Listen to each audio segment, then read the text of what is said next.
Hello. Please come in and take a seat. You can close the door behind you. Now tell me a little bit about yourself. For many in the workplace, this sounds familiar. It's the beginning of an interview.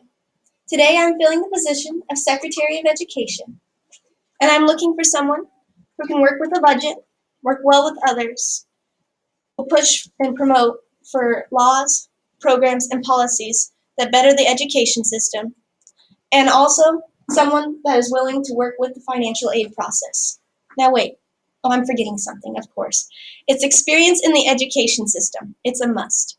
Now let's start this interview and see what requirements should be necessary for becoming the Secretary of Education. So how well can you work with a budget? According to the U.S. Department of Education's website, the 2017 budget is $69.4 billion. Now that might seem like a lot of money and easy to work with, so much that some may argue that it's wasteful spending and not needed. But the U.S. Department of Education website also states that there's over 16,900 school districts that educate over 50 million students. The Washington Post writes that just in Iowa alone, there's an average of $10,000 spent per kid each year. This also covers the grants, loans, and work-study programs that help over 13 million finance college after high school. And it also funds programs for those such as low income or disability. And we can't forget the employees, from the Secretary of Education himself all the way down to teachers and custodians that are improving and maintaining our buildings and mines. Everyone needs to be paid. So, as Secretary of Education, you must possess the capabilities of working with this large and widespread budget to make sure everyone is paid and taken care of. Next question. How well do you work with others? And how compassionate are you about working or about the education system? Now, if you can't answer a single yes to these questions, then you're not qualified for the job. In this job, you'll be working with those in your department, cabinet members, senators, House representatives, and the president, him or herself. Along working with these leaders, you yourself need to be a leader and push for beneficial laws, programs, and policies that better the education system as a whole. And if you have a bias, then you know where the door is. Because the American education system is about an equal opportunity for every single student.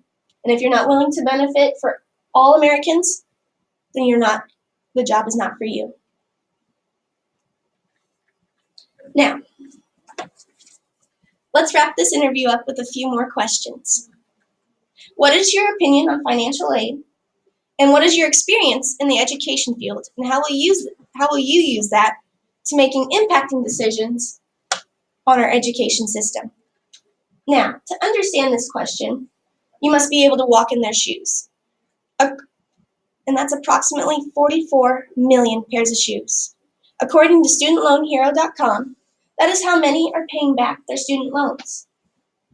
The graduating class of 2016 alone has an average debt of $37,172. But people such as Betsy DeVos, who have not had to deal with this substantial debt burden, have no idea what I'm talking about.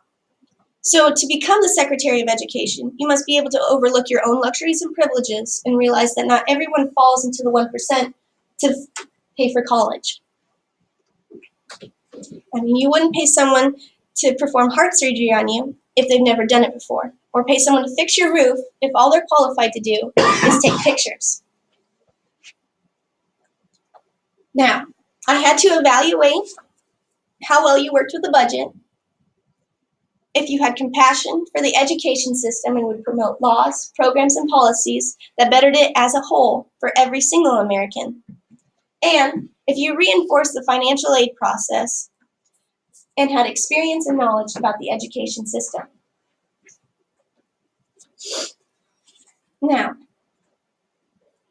unfortunately, none of these are necessary to become the Secretary of Education. And you can even put a public statement out on social media with several grammatical errors with no repercussions. And